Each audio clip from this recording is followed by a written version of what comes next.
interested in this very inspirational event, which gives us lots of food for thought and ideas. I think it's really important to understand that local government doesn't know best, and we actually have to involve the communities and do things together, because the challenge is too great for any one organisation. But a question for Talllinn colleagues is, what's the greatest challenge you faced trying to make the transition, and what's the greatest opportunity you see from other cities taking your approach? Thank you very much. The greatest challenge, you can sit there. Greatest challenge, greatest opportunities. The greatest challenge is communication, because it's you have to communicate what you are doing and explain things. And this, I feel that we failed a bit. We didn't reach to everybody, and actually there were the communication wasn't clear enough. That was the biggest challenge. And also the commitment, because I think if you're talking with your citizens, you have to be committed. And if you are saying something, then you are meaning it and you are doing it. And this is, you can't fool your people. If you fool once, then it's not work anymore. And that's why we are keeping all this citizens assembly results. We are keeping very strong eye on it, that the different departments really gonna do what they are promising to do. And this is the challenge, that we can keep our promises. Hi, I'm Beatrice. I'm from Spain, but I have been living here for 6 years. And I have really enjoyed the talk today, and I think we have so much to learn from you. And to take an example, I wanted to ask a question about the participatory budgeting that I think you mentioned. If I understood correctly, these ideas come, I believe, from neighborhoods. I'm interested in knowing, let's say, if a group of people in the city centre want something, but of course maybe in the north of Liverpool want something else. I'm interested in understanding how it works in Tallinn, because I believe people from different neighbourhoods have different ideas, and how the community decide in which project to invest. Okay. Great question, fantastic. The ideas are collected on the basis of the city districts. So we have in the internet we established like a space for that. So they are giving their ideas are very much on local basis, and then the local people from, but the voters can be all over the Tallinn. Yeah. And is it there? But usually I think it's I live in one district, and I don't actually care what they are voting there, to be honest. Yeah. And yeah. Next question, another question can be about. Yeah.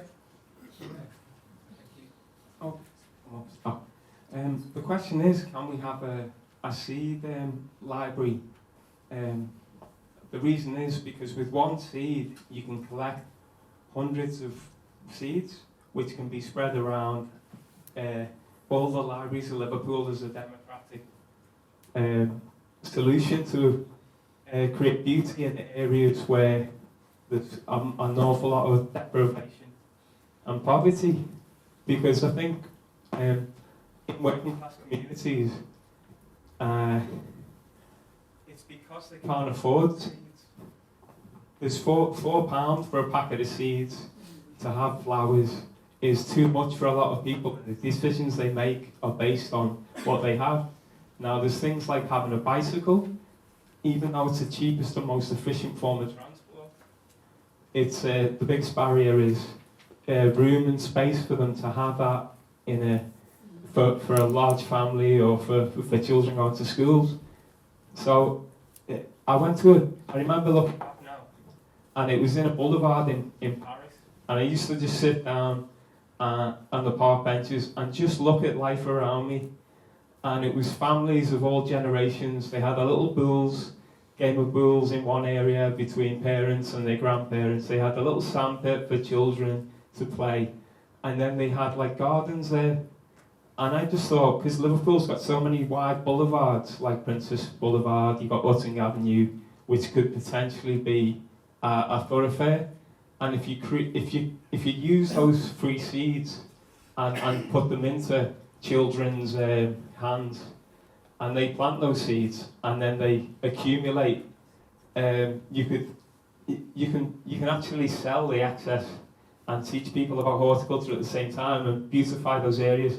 And just the final point is about in the boulevards, if we could get cycleways and walkways through these wider areas, we could beautify them and make them interesting. You can liaise with like student architects to and schools to come together and create things like woodwork, so that you could have bird boxes, you could learn about nature in that way, and also like archways, pagodas, ladders, shelves, all in woodwork classes that would be built by the students and put in those areas, which could transform schools and poorer people in those areas. And I think with one seed, you can do that. And I don't mean a metaphorical seed, I mean an actual seed for a flower. And you'd learn about the beauty of things, and you could sort of create a massive change in areas like Anfield, because, well, I did say that was my last point, didn't I? But it was just going to be, when we wore shell suits in Liverpool in the 1980s, what was interesting looking back now is people didn't do that because they were poor, people didn't do that from choice. It was because that was all they could afford to wear, and they liked community. We're one of the head of population was the more trade unions in members in the city than anywhere else. So we love doing things together as a community and supporting each other. So we need something to create anyway. Thank you very much. I think that's room to comment. It's a really great idea, thank you. I run a project in Crogstad, and we're the first we're building raised beds in people's back gardens, teaching them how to grow food in their own backyard, which I think is connected, and we give them the seeds to do it. So it's really significant. Yeah, there's some smashing ideas there, and the idea of a seed library, don't see why not. It's probably best that it would be a community organisation that would be doing it, that we could all collectively support, because I think that would probably work better. And there are kind of organisations like Scouse Flower House and others that do a really good job. You're itching to... Yeah. It was just that we wanted to be in schools and for people to be actively involved in the change in their own neighbourhood. And I think libraries are democratic institutions which connect you to the past and learning and all that knowledge. Yeah. That's like... And I suppose that's the good point, isn't it? Kind of, where could we put these repositories of seeds? If it's a community-based project, there's no reason why these things can't be available in all community locations, not just public buildings. So, we're certainly more than happy to have a look at that. I think you make a really important point, though, about kind of the city's boulevards that we've got. Obviously, you've seen what we've done on Princess Avenue with regard to a cycle lane. There's the potential to start doing that along Muirhead Avenue as well. That's going to be one of the things we'll be consulting on soon. Not for the full length of it yet, but certainly the first iteration. And actually how we utilise those green spaces in exactly the right way. So some really important points that you've made there. And I think the other element is how we're trying to take a much more of a neighbourhood approach within the council, and actually have neighbourhood managers back in different areas that can pull together services, but crucially with the relevant councillors, with communities at the end of the day, because different things will be relevant or best approaches in different parts of the city at the end of the day, and that's where we want to be moving going forward. Thank you. My question is quite specific in coming back to community gardens and learning gardens. There is quite a big numbers, which is quite interesting me particularly. I find that the difficulty in Liverpool is the access to land, because it's privatized or because it's just blocked. And my question to you is how much of the council has a support to enable those community gardens and learning gardens, and if you have tips to give, maybe.